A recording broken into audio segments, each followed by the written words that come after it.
राधे राधे मेरे प्यारे भाइयों बहनों माताओं व बंधुओं। आज पितृपक्ष की चौदस के दिन मैं आपके लिए लाई हूँ श्रीमद् भागवत गीता का अध्याय। बंधुओं, पितृपक्ष में श्रीमद् भागवत गीता को जरूर सुने।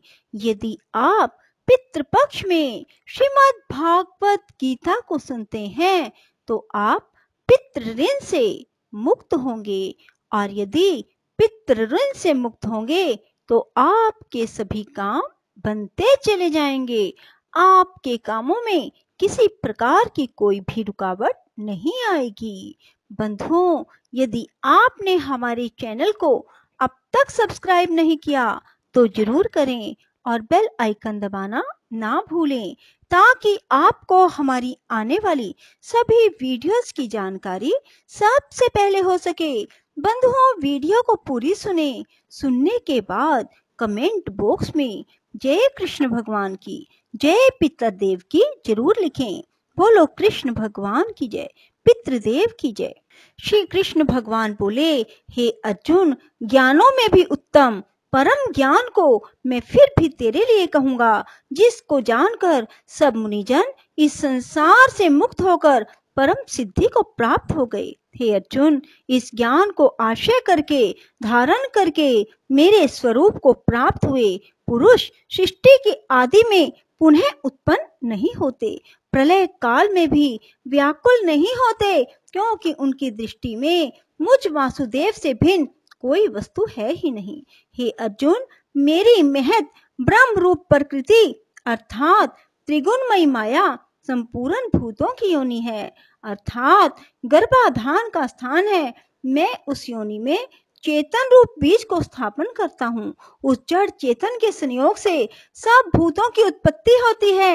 हे अर्जुन, नाना प्रकार की सब योनियों में जितनी मूर्तियां अर्थात शरीर उत्पन्न होते हैं, उन सब की त्रिगुणमयी माया तो गर्भ को धारण करने वाली माता है। मैं बीज को स्थापन करने वाला पिता हूँ। हे अर्जुन, सत्वगुण, रजोगुण, तमोगुण ऐसे यह प्रकृति से उत्पन्न हुए तीनों गुण इस अविनाशी जीवात्मा को शरीर में बांधते हैं। हे निष्पाप, उन तीनों गुणों से प्रकाश करने वाला निर्विकार सत्वगुण तो निर्मल होने के कारण सुख की आसक्ति से और ज्ञान की आसक्ति से अर्थात ज्ञान के अभिमान से बांधता है। हे अर्जुन, राग रूप रजोगुण को कामना और आसक्ति से उत्पन्न हुआ जान वह इस जीवात्मा को कर्मों की और उनके फल की आसक्ति से बांधता है। हे अर्जुन, सर्व देह अभिमानियों के मोहने वाले तमोगुण को अज्ञान से उत्पन्न हुआ जान वह इस जीव आत्मा को प्रमाद, आलस्य और निद्रा के द्वारा बांधता है।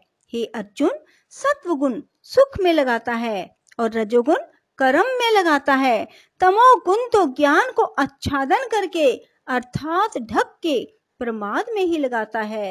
हे अर्जुन, रजोगुण और तमोगुण को दबाकर सत्वगुण होता है अर्थात बढ़ता है, तथा रजोगुण और सत्वगुण को दबाकर तमोगुण बढ़ता है। वैसे ही तमोगुण और सत्वगुण को दबाकर रजोगुण बढ़ता है। इसलिए जिस काल में इस देह और अंतःकरण और इंद्रियों में चेतनता और बोध शक्ति उत्पन्न होती है, उस काल में ऐसा जानना चाहिए कि सत्वगुण बढ़ा है। हे अर्जुन, रजोगुण के बढ़ने पर लोभ और प्रवृत्ति अर्थात संसारिक चेष्टा सब प्रकार के कर्मों का स्वार्थ बुद्धि से आरंभ एवं अशांति अर्थात मन की चंचलता, विषय भोगों की लालसा, यह सब उत्पन्न होते हैं।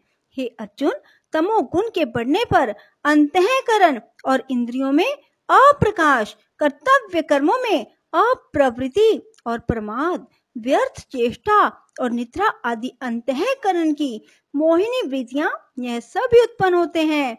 हे अर्जुन, जब यह जीवात्मा सत्वगुण की वृद्धि में मृत्यु को प्राप्त होता है, तब तो उत्तम कर्म करने वालों के मल रहित अर्थात दिव्य स्वर्ग आदि लोकों को प्राप्त होता है। रजोगुण के बढ़ने पर जिस काल में रजोगुण बढ़ता है, उस काल में मृत्यु को प्राप्त होकर कर्मों की आसक्ति वाले मनुष्यों में उत्पन्न होता है, तमोगुण के बढ़ने पर मरा हुआ पुरुष कीट, पशु आदि मूढ़ योनियों में उत्पन्न होता है, क्योंकि सात्विक कर्म का तो सात्विक अर्थात सुख, ज्ञान और वैराग्य आदि निर्मल फल कहा है, और राजस कर्म का फल दुख और तामस कर्म का फल अज्ञान कहा है। सत्व गुण से ज्ञान उत्पन्न होता है, रजोगुण से निसंदेह लोभ उत्पन्न होता है, तमोगुण से प्रमाद और मोह उत्पन्न होते हैं और अज्ञान भी होता है। इसलिए सत्व गुण में स्थित हुए पुरुष स्वर्ग आदि उच्च लोकों को जाते हैं। रजोगुण में स्थित राजस पुरुष मध्य में अर्थात मनुष्य लोक में ही रहते हैं। तमोगुण के कार्य रूप निद्रा, प्रमाद और आलस्य आदि में स्थित हुए तामस पुरुष अधोगति को अर्थात कीट, पशु आदि नीच योनियों को प्राप्त होते हैं। हे अर्जुन, जिस काल में दृष्टा अर्थात समष्टि चेतन में एक ही भाव से स्थित हुआ साक्षी पुरुष तीनों गुणों के सिवा अन्य किसी को करता नहीं देखता, अर्थात गुण ही गुणों में बरतते हैं ऐसा देखता है, तीनों गुणों से अति परे सच्चिदानंद घन स्वरूप मुझ परमात्मा को तत्व से जानता है, उस काल में वह पुरुष मेरे स्वरूप को प्राप्त होता है तथा यह पुरुष इन स्थूल शरीर की उत्पत्ति के कारण तीनों गुणों को उल्लंघन करके जन्म, मृत्यु, वृद्ध अवस्था और सब प्रकार के दुखों से मुक्त हुआ परमानंद को प्राप्त होता है। इस प्रकार भगवान के रहस्य युक्त वचनों को सुनकर अर्जुन ने पूछा, हे पुरुषोत्तम, इन तीनों गुणों से अतीत हुआ पुरुष किन किन लक्षणों से युक्त होता है, किस प्रकार के आचरणों वाला होता है? हे प्रभु, मनुष्य किस उपाय से इन तीनों गुणों से अतीत होता है? इस प्रकार अर्जुन के पूछने पर श्री कृष्ण भगवान बोले, हे अर्जुन, जो पुरुष सत्व गुण के कार्य रूप प्रकाश को, रजोगुण के कार्य रूप प्रवृत्ति को, तमोगुण के कार्य रूप मोह को भी ना तो प्रवृत्त होने पर बुरा समझता है, ना निवृत्त होने पर उनकी आकांक्षा करता है, तथा जो साक्षी के सदृश स्थित हुआ गुणों के द्वारा विचलित नहीं किया जा सकता और गुण ही गुणों में बरतते हैं, ऐसा समझता हुआ जो सच्चिदानंद घन परमात्मा में एक ही भाव से स्थित रहता है, उस स्थिति से चलायमान नहीं होता। जो निरंतर आत्म भाव में स्थित हुआ सुख दुख को समान समझने वाला है, मिट्टी, पत्थर और स्वर्ण में समान भाव वाला धैर्यवान है, जो प्रिय और अप्रिय को बराबर समझता है, अपनी निंदा स्तुति में भी समान भाव वाला है, जो मान और अपमान में सम है, मित्र और वैरी के पक्ष में भी सम है, वह संपूर्ण आरंभों में कर्तापन के अभिमान से रहित हुआ पुरुष गुणातीत कहा जाता है। जो पुरुष अव्यभिचारी भक्ति रूप योग के द्वारा मेरे को निरंतर भजता है, वह इन तीनों गुणों को अच्छी प्रकार उल्लंघन करके सच्चिदानंद घन ब्रह्म में एक ही भाव होने के लिए योग्य होता है।